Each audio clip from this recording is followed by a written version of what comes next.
একজন ভাই ফোন করেছে, ফোন করে আমাকে বলছে, বলো না আপনাকে আমি খুব ভালোবাসি চিনি, কিন্তু আমার একটা কাজ ভুল হয়ে গেছে। কি হয়েছে রে ভাই? তো বলছে স্বামী স্ত্রী দিনের বেলায় গল্প করছুন, গল্প করতে করতে করতে করতে করতে একদম মানে কি বলবো ইয়ার্কি শুরু করে দিলাম।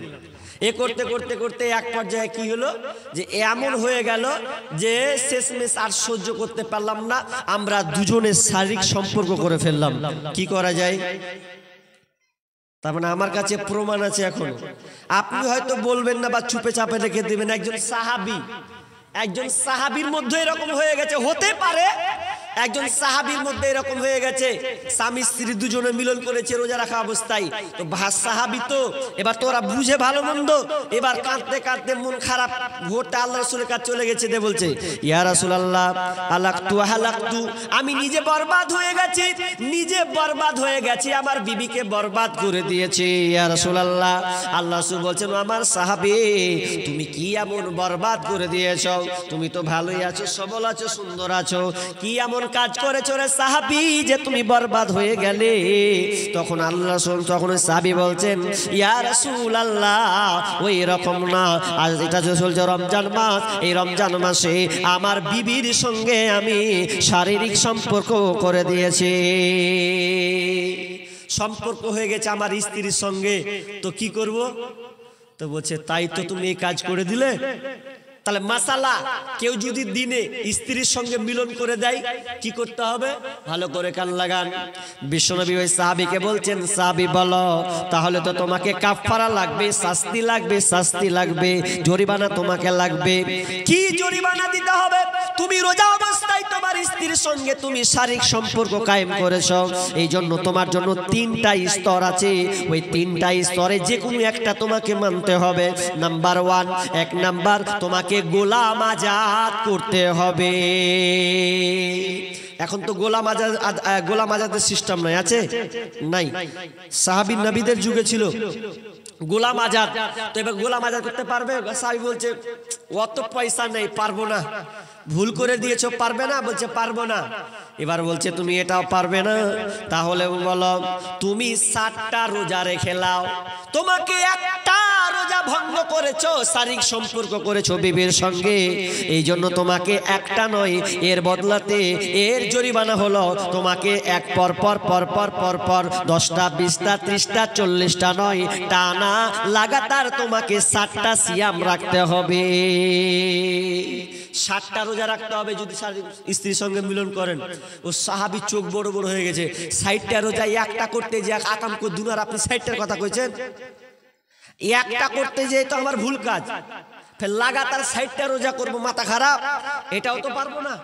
যে তুমি এটাও পারবে না, তাহলে তুমি 1 নম্বর পারলে না, 2 নম্বর পারলে না, তাহলে লাস্ট অপশন হচ্ছে তোমাকে 60 জন মিসকিনকে খাওয়াতে হবে, 60 জন মিসকিনকে তোমাকে খাওয়াতে হবে। 60 জন মিসকিন এটাও পারবে না, ও 3টাই পারবে না। আজাদ করতে পারবে না, 60টা রোজা রাখতে পারবে না, 60টা মিসকিনকেও খাওয়াতে পারবে না।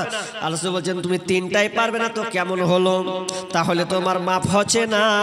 তখন কিছুক্ষণ চুপ থাকার পরে কিছুক্ষণ পর একটা আপনাকে না এক আরাক ঝুড়ি খেজুর এলো। এক আরাক মানে এক চাঙ্গাড়ি, এত বড় একটা চাঙ্গাড়িতে এক ভর্তি খেজুর এলো। খেজুর এসে বলছেন ওই সাহাবী আসো, লাও, এই যে লাও, তোমাকে খেজুর দিলাম এক ঝুড়ি।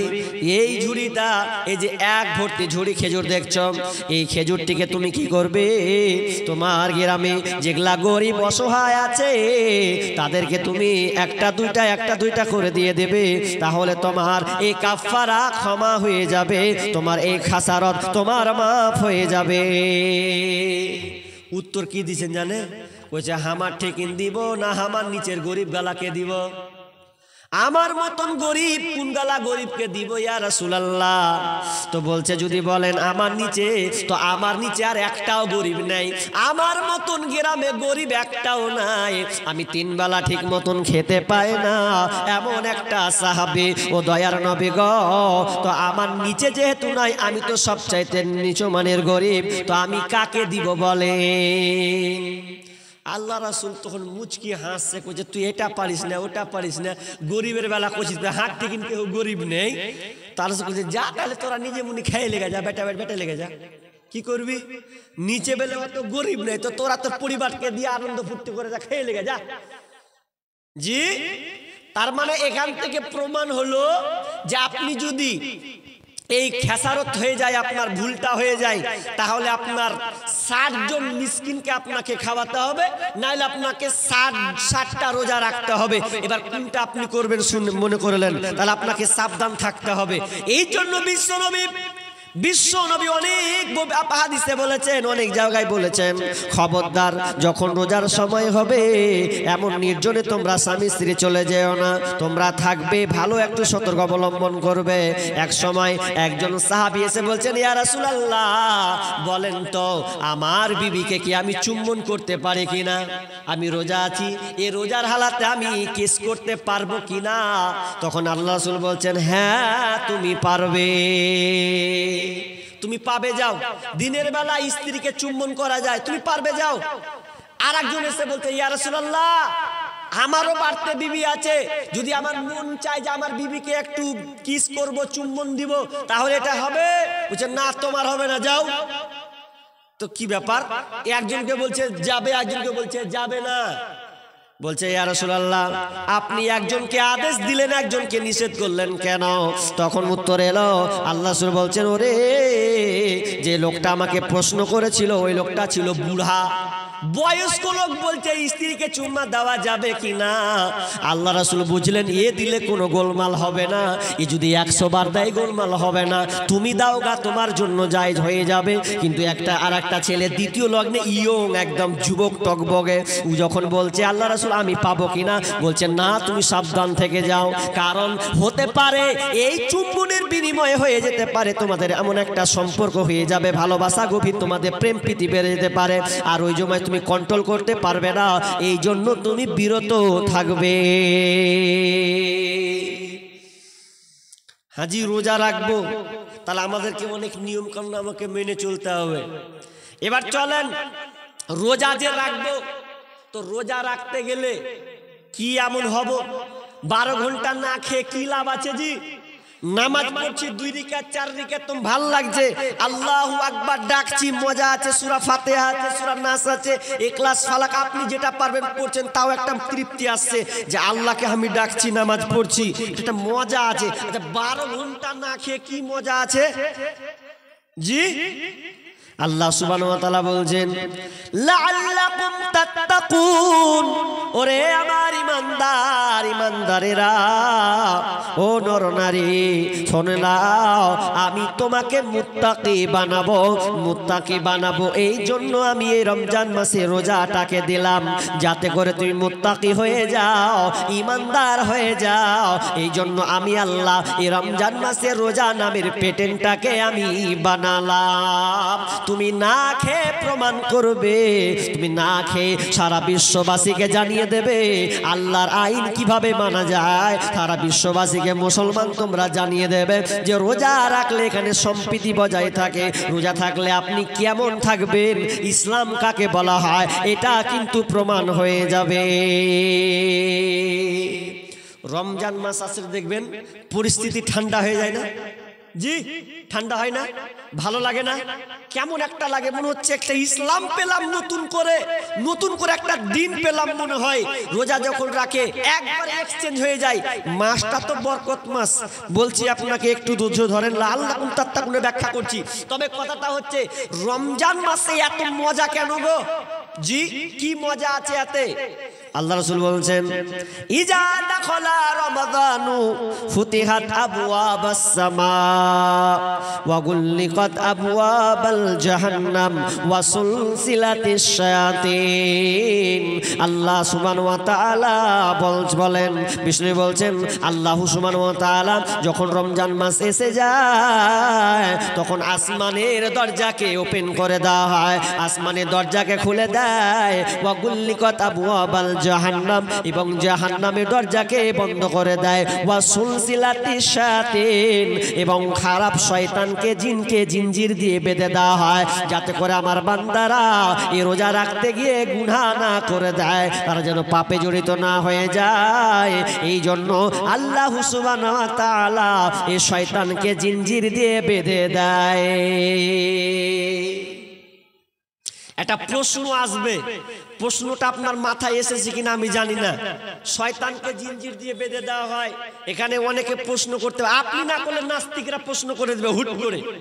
ডাক্তার জাকির নায়েককে প্রশ্ন করেছে, যখনই বললো যে শয়তানকে জিঞ্জির দিয়ে বেঁধে দেওয়া হয়, ফুট করে নাস্তিক যারা বেধর্মী তারা তো আর বসে নাই, প্রশ্ন করার লেগে রেডি হয়ে আছে। বলছে বুঝলাম না হয় রমজান মাসে শয়তানকে জিঞ্জির দিয়ে বেঁধে দেয়, তা আপনি উত্তর দেন। কি উত্তর?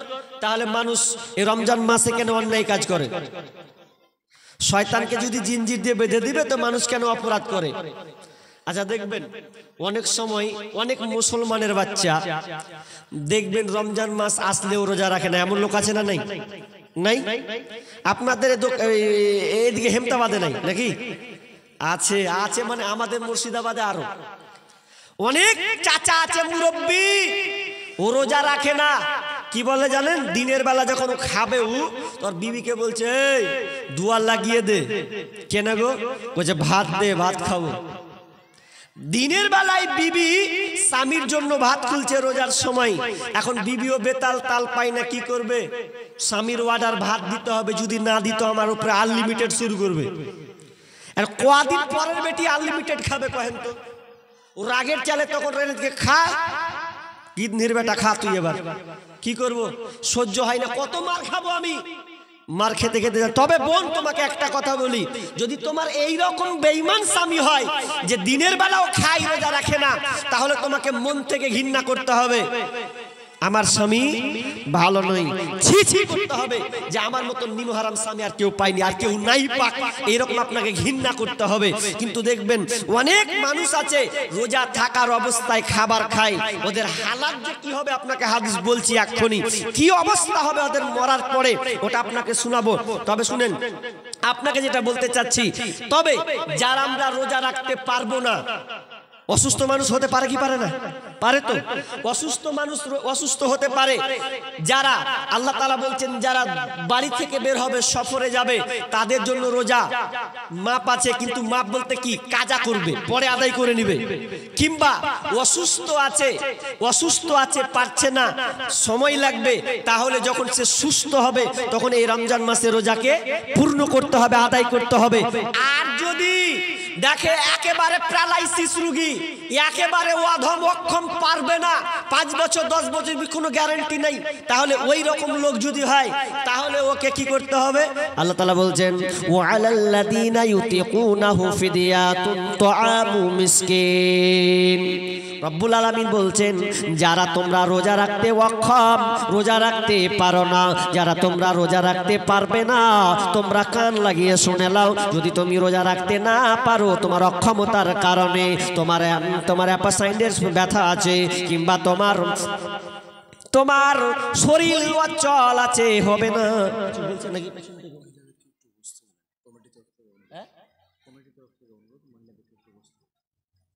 মহিলাদেরকে বুঝতে কেন পালিয়েছে,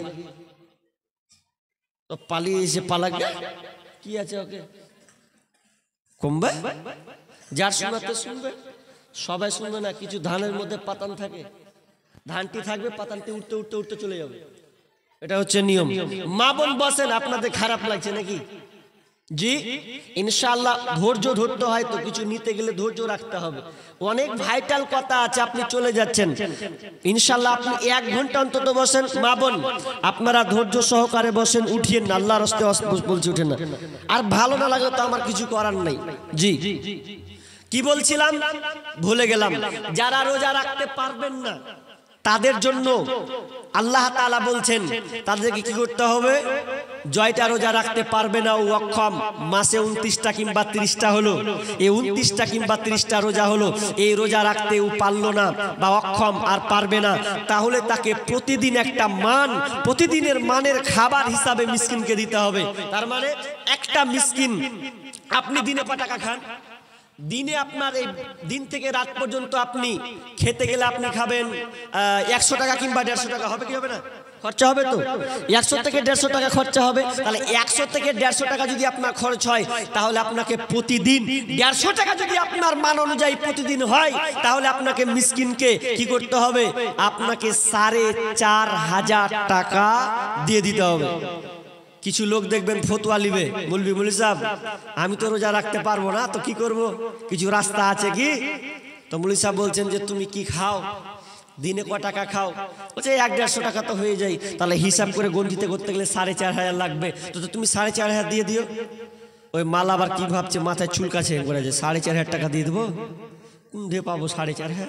দিয়ে বলছে মৌলভী সাহেব দেখছি কাল থেকে চেষ্টা করবো, রাখবো 4,500 কথা বলেছে, ওর ভেতর চুলকানি শুরু হয়ে গেছে। ওই যে রাখবো দেখছি, ইনশাল্লাহ চেষ্টা না করলে হয়, চেষ্টা করতে হবে। মানে ওদিক দিয়ে বাঁচার জন্য কত ট্রাই করছে। অনেক লোক আছে রোজা আসতে গেলে পারবো না রাখতে, আর পেটে ব্যথা পানি শুরু হয়ে গেল। কত লোক যে মাথায় তেল মাখবে আল্লাহ জানে, কেন জি করছে হবে না পারবো না, যে কিন্তু বাহানা চলবে না। যারা বাহানা করবে রোজা রাখার ব্যাপারে ভালো করে কান লাগান। আমার আয়াতগুলো আজকে আমার বর্ণটা বিক্ষিপ্ত হয়ে যাচ্ছে আপনাদের অধৈর্য থাকার কারণে। যারা রোজা রাখতে পারবে না, রাখে না, আল্লাহ তাদেরকে সবল সচ্ছল রেখেছে, এরপরেও যারা রোজা রাখে না। আবু মামা বাহিনী রাদিয়াল্লাহু তাআলা আনহু তিনি বর্ণনা করেন, বুখারীর হাদিস, আল্লাহ রাসূল বলছেন যে আমি যখন ঘুমিয়েছিলাম, তো ঘুমিয়ে থাকার সময় দুইজন আমি স্বপ্নে দেখতে পেলাম, দুইজন ফেরেশতা আমার কাছে আসলো। আসার পর আমার দু কাঁধ ধরে তা আমাকে উঠিয়ে নিল। উঠিয়ে নেওয়ার পর আমাকে এমন একটা জায়গা নিয়ে গেল, যে জায়গাটা হচ্ছে পাহাড়ি এলাকা, পাহাড় আর পাহাড়। তো আমি দেখতে পেলাম পাহাড়ে আমাকে উঠতে বলা হচ্ছে। আমাকে বলা হলো ইয়া রাসূলুল্লাহ, ইয়া আল্লাহ রাসূল আপনি উপরে ওঠেন। তো আমি উপরে উঠতে পারবো না। আমি তাদেরকে বললাম আমি উপরে চড়তে পারবো না, কিভাবে চড়ব? দুইজন ফেরেশতা বললেন আমরা আপনাকে সাহায্য করব, আপনি ওঠেন। তো আমি ওই উপরের দিকে উঠে গেলাম। উঠতে উঠতে উঠতে বিশাল একটা আওয়াজ শুনতে পেলাম, বিকট আওয়াজ, এত চিৎকারের আওয়াজ আমি শুনতে পেলাম, এত ভয়ঙ্কর আওয়াজ শুনতে পেলাম। আমি সঙ্গে সঙ্গে জিজ্ঞাসা করলাম, ও আমার সাথী সঙ্গীরা বলো এটা কিসের আওয়াজ? এত ভয়ঙ্কর আওয়াজটা কিসের? ফেরেশতা দুজন বলছে ইয়া রাসূলুল্লাহ, এই ফেরেশতা এই আওয়াজটা কোনো ভাল লোকের নয়, কোনো আপনার পশুর নয়, কোনো পশু পক্ষের নয়। এই আওয়াজটা যে আপনি শুনতে পাচ্ছেন, এই আওয়াজটা হচ্ছে জাহান্নামীদের আওয়াজ। তারা জাহান্নামের শাস্তি ভোগ করতে পারছে না, জাহান্নামের শাস্তি খুব কঠিন, সহ্য করতে না পেরে ওরা চিৎকার করছে। এই চিৎকারটা আপনি যে শুনতে পাচ্ছেন, এটা জাহান্নামীদের চিৎকার। যখন আর একটু সামনে গেলাম, বলছেন আর একটু সামনে চলেন। সামনে যেতে যেতে যেতে দেখতে পেলাম কিছু লোককে দেখলাম ঝুলন্ত অবস্থায় ঝুলানো আছে, পাগুলো আসমানের উপরে, মাথাগুলো নিচে, পাগুলো আসমানের দিকে ঝুলানো আছে, আসমানের দিকে করে আছে, আর মাথাগুলো মাটির নিচে ঝুলানো আছে। কেমন দৃশ্য! আর দেখতে পেলাম মুখের চেহারা ভয়ঙ্কর। যেমন মানুষ কুরবানি দিতে গেলে একটা খাসিকে যখন ডালে ঝুলিয়ে দেয়, ডালে ঝুলিয়ে দেওয়ার পর যখন দেখবেন খাসিগুলোকে কেন ঝুলা হয়, তার খালকে খেলিয়ে নেওয়ার জন্য ঝুলানো হয়। আর মুখ দিয়ে যেন কি রক্ত যেন ঝরঝর করে রক্ত ঝরছে। আমি দেখতে পেলাম ওই লোকগুলোর মাথা পাগুলো আসমানে, মুখগুলো নিচে, আর মুখ দিয়ে যেমন মুখখানটা এত বিশ্রী খারাপ, মুখ দিয়ে যেন ঝরঝর করে সাইড দিয়ে রক্ত ধরছে। আমি জিজ্ঞাসা করলাম, ও আমার সাথী সঙ্গীরা বলো এরা কারা, কিসের কারণে এদেরকে শাস্তি দেওয়া হচ্ছে? কেন শাস্তি হচ্ছে এদের? তখন সাহাবীরা বলছেন ইয়া রাসূলুল্লাহ, এই যে লোকটাকে দেখতে পাচ্ছেন, এই লোকটা হলো যে ব্যক্তি দুনিয়াতে রোজা ফরজ ছিল, রোজা ফরজ হওয়ার পরও সে ইফতার করার আগে সে খেয়ে ফেলতো, ইফতার করার আগে খেয়ে ফেলতো, মানুষের রোজা সে রাখতো না। আর রোজা না রাখার কারণে আজকে এরকম তার শাস্তি হচ্ছে। তার মানে যারা দুনিয়াতে রোজা রাখবে না, আপনার কি অজুহাত দিয়ে এড়িয়ে চলবে, তাদের শাস্তি এরকম, তাদেরকে উল্টানো করে ঝুলানো হবে, আর মুখ দিয়ে ঝরঝর করে রক্ত বের হবে। রোজা রাখবা না, তোমার শাস্তি ওরকম করে উল্টানো ঝুলিয়ে দেওয়া হবে। এখানে শুনে আর একটা গুরুত্বপূর্ণ কথা বলি আপনাকে। কি কথা? যে আপনি আল্লাহ রাসূল কি বললেন, যখন তোমরা ইফতার করবে, ইফতার করতে গিয়ে তোমরা তাড়াতাড়ি করো। এই যে একটা গুরুত্বপূর্ণ কথা আছে, এদিকে আপনারা এইদিকে আছে কিনা আপনি শুনেন তো কি বলছি আপনাকে। আল্লাহ রাসূল বলছেন লা তাজালু উম্মতি বিখাইর মাযালুল ইফতার, আমার উম্মত তত কল্যাণের মধ্যে থাকবে যত তাড়াতাড়ি ইফতার করবে, যত তাড়াতাড়ি ইফতার করবে। তো আমরা তাড়াতাড়ি ইফতার বলতে কি বুঝি? টাইম যেমনি হবে না তার আগে খেয়ে নেবো নাকি এরকম? জি না। সমাজে কোনটা হয়? সমাজে কোনটা হয় দেখবেন, এই ইফতার করাকে নিয়ে আলেম ওলামা দুই ভাগে বিভক্ত হয়েছে। তাড়াতাড়ি বলতে যে টাইমে 2-1 মিনিট আগে খাও, কে বলছে না রাইট টাইমে খেতে হবে, 2-3 মিনিট আগে খাবে। কেন খাবে? ওটা তো আবার ইহুদিদের চালচলন হয়ে যাবে। তাড়াতাড়ি বলতে আমি যেটুকু বুঝেছি বা আলেম ওলামাকে জিজ্ঞেস করেছি, ইফতার আপনি তাড়াতাড়ি করবেন মানে দেখবেন আপনাদের এইদিকে আছে কিনা জানি না, আমার মায়েরা খুব তাড়াতাড়ি করে। কেমন তাড়াতাড়ি জানেন? তাড়াতাড়ি হচ্ছে ওদের উল্টা তাড়াতাড়ি, ওদের তাড়াতাড়ি উল্টা। ওর মেয়েকে বলবে তাড়াতাড়ি খাবার রেডি কর, ইফতারি সাজা। আর যে ভাত রান্না করছে গিন্নি বিবি, আপনার স্ত্রী ভাত রান্না করছে, তো ভাত রান্না করছে এদিকে জাল দিচ্ছে আর এদিকে দাঁতল ঘুষেই গেছে, ঘুষেই গেছে। 4-5 মিনিট বাকি আছে, ওকে কি করতে হবে? তো উ দাঁত মেজেই গেছে, কখন আজান দিবার কখন খাবে। তো উ চুলাতে আগুন জ্বলাতে আছে আর দাঁত মাজতে আছে। যখন আজান দিচ্ছে করছে তাড়াতাড়ি করে দে দুটা মুড়ি দেখাই। এইরকম নয়। তাড়াতাড়ি কাকে বলা হয়? তাড়াতাড়ি বলতে আপনি আগেই একটা খুঁড়ি নিয়ে বসবেন, আপনার ভাত কমপ্লিট নয়, শেষের দিকে যাবে, তরকারি শেষের দিকে যাবে, আপনি থালাতে মুড়ি নেন, চপ নেন, বেগুনি নেন, আর কিছু খান, খেজুর একটা পানি নেন, নিয়ে আপনি বসে আগে রেডি হন, উজু করে নেন, 5 মিনিট বাকি আছে, দিয়ে আপনি খাবার নিয়ে রেডি থাকেন, একদিকে জাল দেন, তাহলে এর নাম হলো তাড়াতাড়ি। তাড়াতাড়ি মানে আপনাকে রেডি হয়ে থাকতে হবে। মা বোনদের যা রেডি, ওরে সুবহানাল্লাহ, ওটাকে তাড়াতাড়ি বলে না। অনেক মা বোন আছে তাড়াতাড়ি করে দেনারে খেজুর দেনারে আজান দিয়ে দে রে, ব্যাস। কিন্তু এটা তাড়াতাড়ি নয়, আপনাকে আগে প্রস্তুতি নিতে হবে। বাপজি আপনাকে আগে প্রস্তুতি 4-5 মিনিট আগে বসে যেতে হবে। তাড়াতাড়ি মানে যেমন টাইম হবে, দেখলেন টাইম হয়ে গেছে, পটাম করে আপনি বিসমিল্লাহ করে আপনি খেয়ে নেন, ইফতার খুলে দেন, তাহলে এর নাম হচ্ছে তাড়াতাড়ি। কিন্তু আমরা তাড়াতাড়ি এই নয় যে 2 মিনিট আগে আপনি খেয়ে নেবেন, এটা তাড়াতাড়ি নয়। চলেন এবার, এটা হলো ইফতারের কথা আপনাকে বললাম। বলতে বলতে বলতে চলে গেলাম অনেক দূর। আমি বলছিলাম আল্লাহ তাআলা কেন আমাদেরকে মুত্তাকি বানাবেন, আর বলতেছিলাম আল্লাহ সুবহানাহু ওয়া তাআলা এই রমজান মাসকে এত সুন্দর করে সাজান, আপনি অবাক হয়ে যাবেন। শুধু তাই নয়, রোজা রাখলে কি ফায়দা, কি লাভ আছে। আল্লাহ শুরু বলছেন ফিল জান্নাতি সামানিয়াতুন আবওয়াবিম মিনহা, বিশ্বনবী বলছেন জান্নাতের 8টা দরজা আছে, ওই 8টা দরজার মধ্যে একটি দরজা আছে, ওই দরজাটার নাম হচ্ছে রাইয়ান। আর ওই রাইয়ান নামক দরজা দিয়ে কে ঢুকতে পাবে? বাবুন আল্লাহ বলছেন জান্নাতের 8টি দরজার মধ্যে একটা দরজার নাম হচ্ছে ইউসাম্মার রাইয়ান, ওই নামটা হচ্ছে রাইয়ান, ওই দরজার নাম হচ্ছে রাইয়ান। আল্লাহ রাসূল বলছেন ওই রাইয়ান নামক দরজা দিয়ে কারা ঢুকতে পাবে? কেউ ঢুকতে পাবে না, কেউ ঢুকতে পাবে না ইল্লা সাইমুন, সিয়ামদার ছাড়া, যারা রোজা রেখেছে ওরা ব্যতীত ওই রাস্তা, ওই দরজা দিয়ে পৃথিবীর কেউ আর প্রবেশ করতে পারবে না।